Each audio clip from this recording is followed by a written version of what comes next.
High বন্ধুরা, আজ আমি চলে এসেছি একটা জন্মদিন বাড়িতে। একটা ছোট্ট পুচকি বোনের জন্মদিন ছিল। ছোট্ট করে জন্মদিনটা করেছে বোনটার মন রাখার জন্য। তো বিকালবেলা আমাকে কাকিমা ফোন করেছিল যে সন্ধ্যাবেলায় চলে আসিস তো।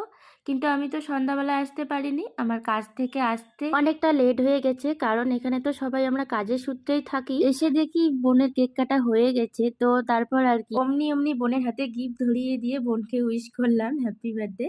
তো তারপর খাওয়া দাওয়া কমপ্লিট করে এখন চললাম হচ্ছে রুমের উদ্দেশ্যে।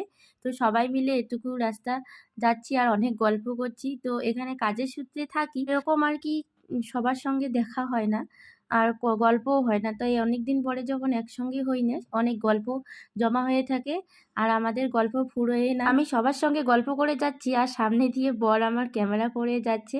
তো আজকে আমার বর ক্যামেরা করে দিয়েছে। কেমন হয়েছে ভিডিওটা সবাই কমেন্টে জানাবে। ভিডিওটা এখানেই শেষ করছি। Bye, thank you for watching.